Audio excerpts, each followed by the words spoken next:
O programa mais leve da televisão brasileira está de volta. E essa edição está incrível. Sabe por quê? Vamos te levar para um passeio cultural pela história bibliográfica do Brasil, com direito à parada na praia mais badalada do Rio, para conhecer um forte com uma vista incrível. E para fechar com chave de ouro, que tal terminar o dia num bar temático subdescolado no coração da Tijuca? Gostou? Então continua com a gente, porque o Carioca começa agora.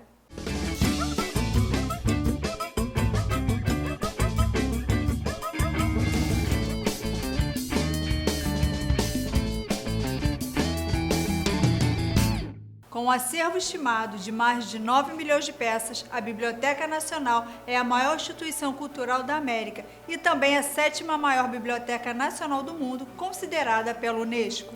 Sua história começou há muito tempo atrás. Em 1755, um grande terremoto atingiu Lisboa e o rei de Portugal da época, Dom José I, conseguiu salvar parte do acervo da Real Biblioteca Portuguesa. Anos mais tarde, quando Dom João VI veio para o Brasil em 1808, trouxe consigo a Real Biblioteca Portuguesa. Ao chegar, instalou o acervo trazido no antigo hospital da Ordem Terceira do Carmo, fundando em 29 de outubro de 1810 a primeira biblioteca no Brasil. Com o passar dos anos, a falta de espaço devido ao crescimento das publicações e a degradação por causa do seu armazenamento tornou-se um problema. Em 1858, o acervo foi transferido para um prédio na Rua do Passeio, no centro do Rio. E, há exatos 100 anos, em 29 de outubro de 1910, deram início à construção do atual prédio onde hoje se localiza a Biblioteca Nacional. E o que dizer do estilo arquitetônico dessa construção? Com certeza é uma mistura de riquezas e detalhes. Quem nos conta um pouco mais sobre ela é Natália Dietrich, que trabalha no setor de visitas orientadas da Biblioteca Nacional. As construções do início do século XX, todas elas imitam o estilo de Paris. Paris estava à moda no mundo inteiro no início do século XX. E eram feitas com a questão de riqueza de detalhes, né? E também a grandeza. Então, por isso dá toda essa imponência. As colunas, elas são de gesso, fazem imitação ao mármore. Os desenhos, na verdade, são para essa imitação. Tá? Então, o que sustenta o peso do prédio, na verdade, são os pilares entre as colunas. As nossas portas, que são de bronze, todo o corrimão do prédio, que são banhados a ouro. Os nossos vitrais são franceses. Uma construção imponente do início do século XX, que levou apenas 4 anos para ser construído, com a inauguração logo no ano seguinte. A curiosidade da Biblioteca Nacional é o busto de Dom João VI, fundador da biblioteca, no qual esse busto tem mais de 200 anos. Ele foi feito em mármore de Carrara em 1814, a pedido do próprio Dom João VI, e daí surgiu uma curiosidade. Existe um ditado popular aqui no Brasil, no qual quando uma pessoa se parece muito com a outra, o cuspido e escarrado. Só que na verdade é originário de esculpido em Carrara. E nós temos o costume de falar que o mármore de Carrara era um Photoshop da época. Dom João VI está mais bonito nesse busto, um nariz mais fino, um rosto mais magro. Bom, aqui também é a sala museu da biblioteca. Todo o mobiliário original desde a época da inauguração do prédio. Mobiliário feito em ferro e aço esmaltado, vieram da Inglaterra para a Biblioteca Nacional. Máquina de microfilme, fica aqui ao lado do balcão da visita guiada para fazer a apresentação nas visitas. Existem outras máquinas iguais a esta dentro dos salões, principalmente para poder ver a parte dos periódicos, né? Então, a questão de microfilme é algo bastante interessante, porque por mais que possa parecer ser um método antigo, ele é muito utilizado até hoje, porque é um método de preservação do acervo. Então, aqui tem até um exemplo de um microfilme. Esse é do jornal Farol de Minas Gerais, o ano 1888. Então, nós temos jornais desde 1808 até os dias atuais. A biblioteca também está localizada numa região muito estratégica. Da sacada, você tem uma das melhores visões do centro histórico do Rio de Janeiro. Com vizinhos importantes como o Museu de Belas Artes, o Teatro Municipal e o Centro Cultural da Justiça Federal. Um pouco mais à frente e bem próximo dali, fica o Cine Odeon, onde foi exibido o primeiro filme falado, cantado e dançado no Brasil. Um país se faz com homens e livros. Nunca no mundo uma bala matou uma ideia. Você conhece de quem são essas frases famosas? Se não conhece, acompanhe comigo. Atualmente nós estamos com duas exposições muito importantes. Uma que é Monteiro Lobato, que acaba de entrar em domínio público, ele morreu em 48. E temos uma exposição importantíssima lá embaixo, com a entrada pelo jardim, que é a exposição 1808-1818. É a exposição que trata dos 10 primeiros anos que Dom João VI chegou no Brasil. E ela tem documentos de Dona Maria I, que era a mãe dele, Dom João VI, tem documentos de Napoleão Bonaparte falando sobre a vinda da família real brasileira, que a realidade Napoleão não gosta que Dom João VI conseguiu driblá-lo. É a única pessoa, o Napoleão afirma isso em sua biografia, que Dom João VI foi a única pessoa que conseguiu enganá-lo. Ele consegue enganar, ele foge ao cerco napoleônico e chega ao Brasil. Nesse período tem a missão artística francesa que ele trouxe para o Brasil, com Debré, Rugendo, Astonais, os grandes pintores, quando ele cria a Escola de Belas Artes, atual Museu Nacional de Belas Artes. Você vê a importância que ele dá à cultura, às artes, né, para que o Brasil cresça, para que o Brasil se desenvolva.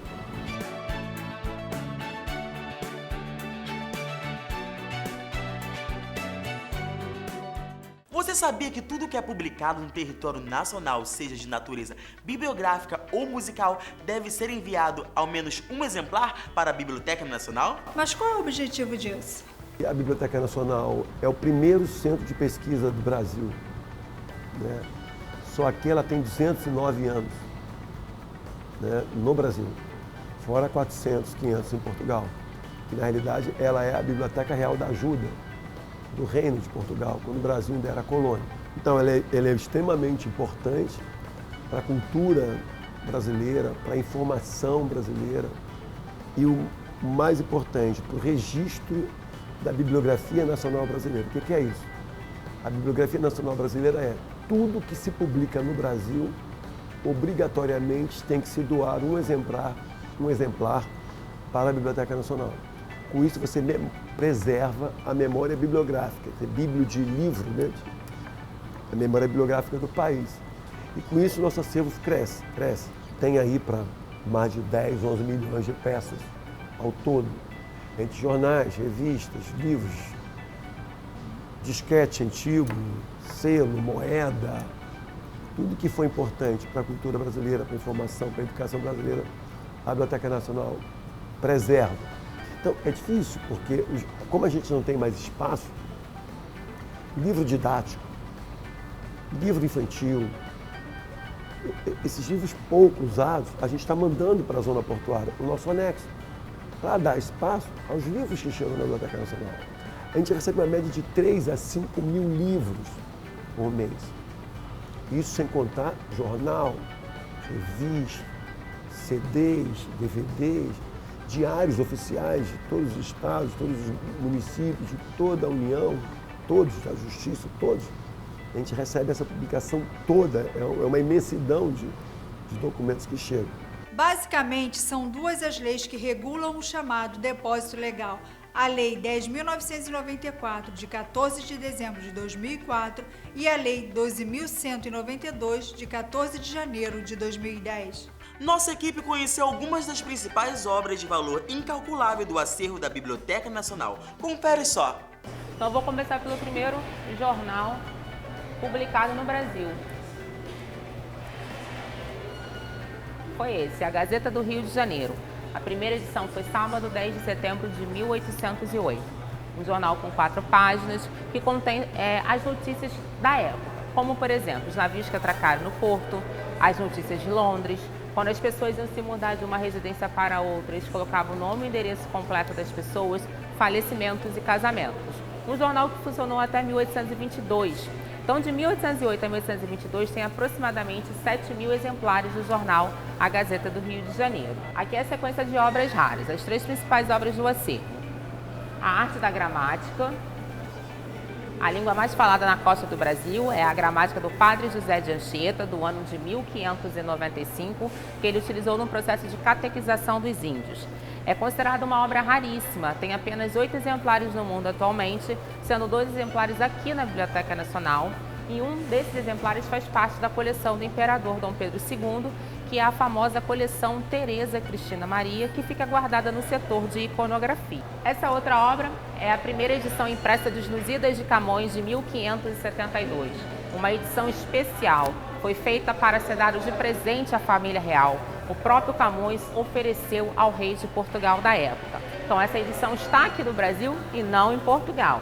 Essa é a famosa Bíblia de Mongúncia, do ano de 1462. É considerada a obra mais importante do acervo da Biblioteca Nacional. Uma obra que foi totalmente impressa, frente e verso, em latim com caracteres em gótico. Essa obra ela contém data, nome e local com a marca de um tipógrafo, que é a marca de Gutenberg, o pai da imprensa. Então é considerada a primeira obra totalmente impressa na história do mundo, no qual atualmente tem uma base de praticamente 60 exemplares no mundo, sendo pouquíssimos exemplares em pergaminhos, e os 2 exemplares da Biblioteca Nacional eles são em pergaminhos, e também nós temos um facsímile. E o que são os pergaminhos? Pergaminhos são couros de animais, as peles de animais. Uma obra em pergaminho ela tem uma durabilidade incrível. Ela vai durar de 400 até 600 anos ou mais sem precisar restaurar. Só é feito o processo de higienização. O público visitante da biblioteca é bastante amplo, desde alunos da educação infantil ao pós-doutorado, além de muitos estrangeiros que estudam o nosso país sobre os mais variados assuntos. Em relação a atendimento, nós temos as nossas bases online, que ela é a nossa Bibliografia Nacional Brasileira. Tudo que é publicado no Brasil está ali. E isso tudo é acessado no mundo todo. E nós somos referência para todas as bibliotecas do Brasil. E as bibliotecas estrangeiras que recebem livros brasileiros também consultam a nossa base para saber como o livro é tratado aqui, justamente para que não haja informação contraditória. Então essas consultas são feitas justamente para unificar a informação, facilitar a sua disseminação, que é a sua publicidade, e a sua recuperação. Nós recebemos estudantes de todos os graus. A maioria dos nossos pesquisadores é graduação, já do ciclo profissional da graduação, pós-graduação, especialização, mestrado, doutorado e muito pós-doutorado. Recebemos também muita gente no planejamento e na execução dos seus TCCs, pessoas que estão terminando a graduação. Recebemos estrangeiros do mundo todo que vêm pesquisar o Brasil nos mais variados assuntos. Ela tem uma importância para o Rio de Janeiro, muito, porque ela é no Rio de Janeiro, mas ela é Biblioteca Nacional do Brasil. Dia 21 de outubro, a Biblioteca Nacional completa 200 anos. Ela recebe de 5 a 7 mil visitantes por mês. Em época de férias, esse número é ainda maior. Você já conheceu a Biblioteca Nacional?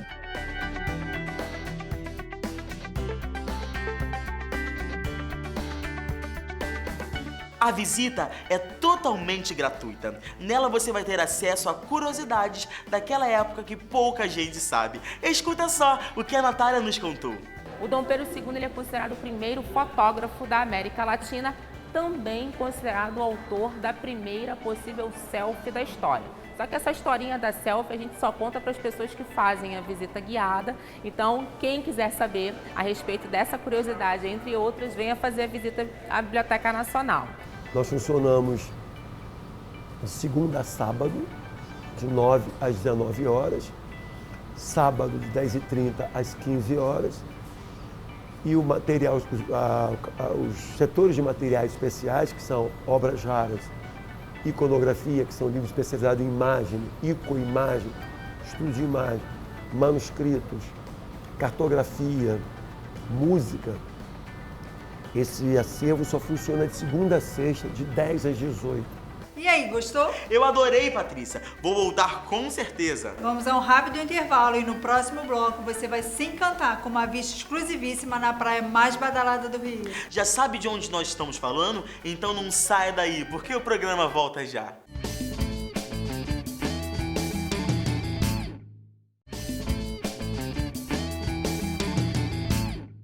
Voltamos e agora vamos te levar para conhecer uma construção erguida para fins militares, mas que exala paz. Essa frase define perfeitamente o Forte de Copacabana, um dos locais mais agradáveis do Rio de Janeiro. Olá, estamos aqui para contar a história do Forte de Copacabana, que no passado tinha a função de guardar a cidade de possíveis ataques, mas hoje recebe a visita de pessoas do mundo todo. Vem conosco que vamos te mostrar um pouco mais sobre esse lugar. O início da construção do Forte de Copacabana ocorreu em 1908, com o intuito de proteger a cidade de possíveis ataques marítimos, principalmente invasões pela Baía de Guanabara. O local para erguer o forte foi escolhido a dedo. Na região onde começaram as obras, havia a igreja de Nossa Senhora de Copacabana, que ficava em uma área de vista privilegiada, ideal para se posicionar canhões de guerra. O Forte de Copacabana foi inaugurado no dia 28 de setembro de 1914 com um grande evento que marcou essa cerimônia. Estiveram presentes o então presidente da República, Marechal Hermes da Fonseca, e outros influentes membros da sociedade carioca. O Forte de Copacabana ele surgiu em 1914, sua construção foi iniciada em 1908 e terminada em 1914 como uma organização militar operacional. E o Forte de Copacabana tinha a missão de fazer a defesa contra o inimigo naval. Fazia parte de um sistema de defesa onde continha outros fortes e o Forte de Copacabana era o forte mais importante desse sistema de defesa. Isso foi de 1914 até 1987, onde deixou de ter essa função operacional e passou a ter aqui o Museu Histórico do Exército, desde 1987 até os dias atuais. Nossa missão hoje é disseminar cultura, disseminar os valores, as tradições, a memória histórica do Exército Brasileiro.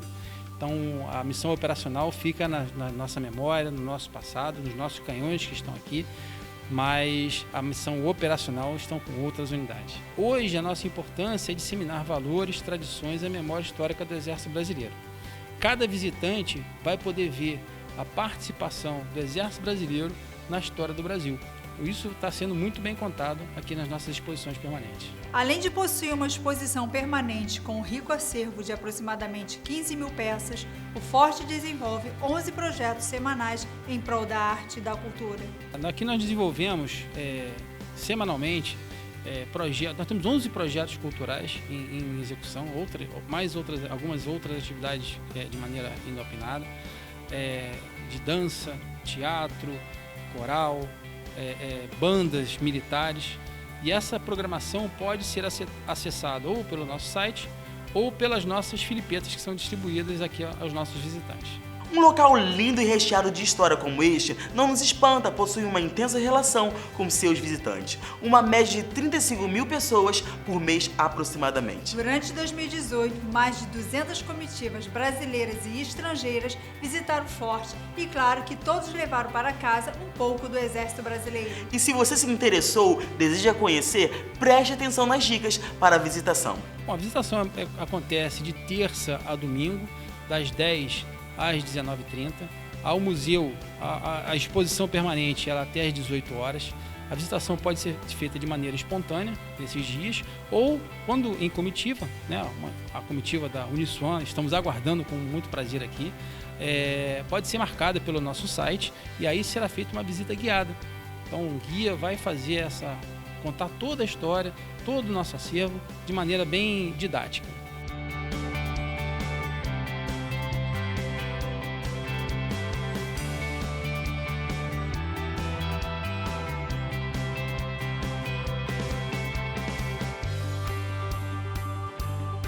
Esse é um passeio que, sem dúvida, não pode deixar de ser feito. Com certeza. Vamos para mais um intervalo e na volta vamos te contar a respeito do bar temático na Zona Norte do Rio, cheio de nostalgia dos anos 80 e 90. Fica aí que já voltamos.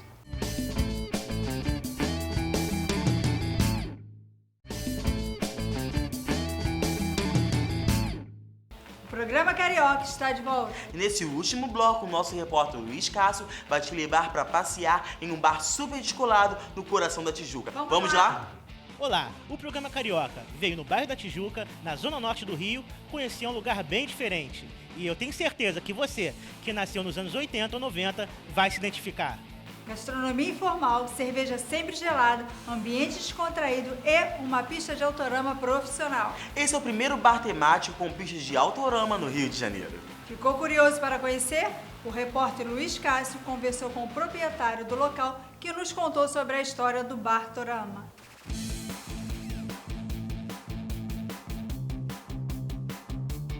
Eu tenho aqui do meu lado o Jean, que é o proprietário desse espaço, bem bacana. Jean, me diz uma coisa, quando você teve a ideia e como surgiu também criar um bar com uma pista de autorama?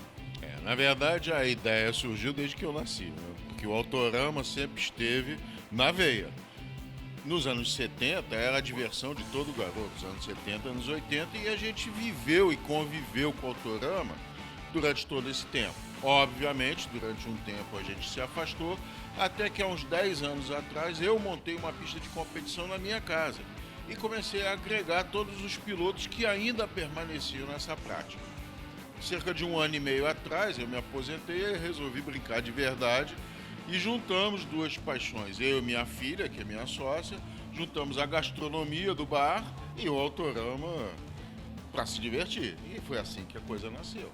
Com 28 metros de comprimento, a pista profissional do bar é uma das maiores do Rio, o que a torna ideal para a realização de torneios e campeonatos. Pensando nisso, o Bar Torama regularmente promove competições voltadas para pilotos profissionais e novos pilotos. Como a gente distribui as competições? Quarta-feira fazemos uma competição de entrada para novos pilotos. A gente costuma falar, são os novos velhos pilotos, as crianças grandes que vêm, ou com seu equipamento, ou então nós fornecemos os carros e fazemos essa primeira corrida da semana, que é com a galera toda que está voltando.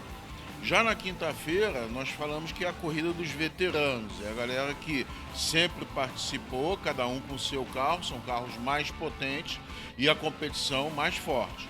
E também tem o domingo. Domingo nós temos uma categoria de 1,32, que são carros menores e que é pura diversão.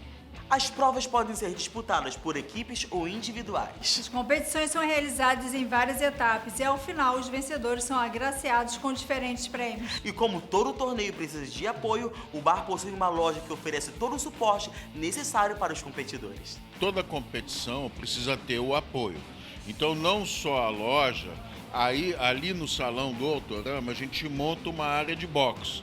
Então, no dia de competição, os pilotos vêm com seus carros, seus equipamentos, muitos deles fazem a manutenção e a gente tem que suportar isso com peças, ou então contratam a manutenção dos carros. Então, todo carro de competição, antes da competição, é feita essa manutenção e a loja tanto faz o serviço de manutenção, venda de carro, venda de peça e suporta toda a necessidade durante a própria corrida.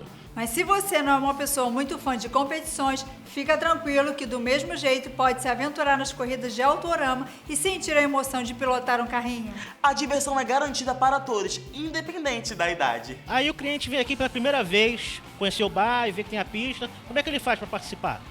Nós temos duas maneiras de fazer as pessoas participarem. Uma é a recreação, onde nós temos os carros de locação. As pessoas alugam esses carros e andam na pista em baterias de 5 minutos e paga pelo tempo utilizado. A outra maneira é competição. Se a pessoa não tem o seu equipamento, a gente também aluga carros de competição preparados para competição. Quem tem seu equipamento, dia de corrida, dia de competição, só paga uma taxa fixa e tem a pista disponível de 5 da tarde até meia-noite. Fora os dias de competição, aluga tempo de pista. E toda a competição, todo o nosso calendário é publicado no site. Então nós temos um site extremamente organizado, com a parte gastronômica e com a parte do autorama. E um detalhe, toda a corrida é transmitida ao vivo no dia das competições. A brincadeira fica ainda melhor quando combinada com uma boa comida. No Bartorama, a qualidade é garantida com a gastronomia de ponta. Só lá você conhece o famoso bacabol, um super bolinho de bacalhau de 100 gramas, além de diversas outras delícias. Não só a pista tem tecnologia, como nossa cozinha também é altamente tecnológica. Então, o mais importante dos nossos produtos são todos feitos e finalizados na hora. Então, apesar de ser uma lanchonete de produtos rápidos, mas é tudo finalizado na hora com equipamentos de alta velocidade. E o nosso principal produto é o bacabol. Bacabol, que vem a ser um bolão de bacalhau de 100 gramas, o dobro de um bolinho tradicional, que é assado e frito e recheado com cremes à base de queijo, à escolha do público. Fora isso, a gente serve hambúrguer, pizza, vários petiscos, bolinhos maravilhosos, e com isso a gente anima a festa, né? Agora que você já sabe um pouco mais sobre o lugar, viu o que rola por lá, só falta você chamar os amigos e marcar um dia para conhecer o Bartorama. Para te ajudar a escolher a melhor data, o Jean vai falar sobre a programação do local. O Bartorama abre de quarta a domingo, sendo que de quarta-feira até sábado, horário de 5 da tarde à meia-noite. Domingo é um dia especial, onde nós abrimos 1h da tarde com um buffet de feijoada maravilhoso e temos a competição às 4 horas da tarde. Domingo nós fechamos às 10 da noite, é o dia que o horário é deslocado.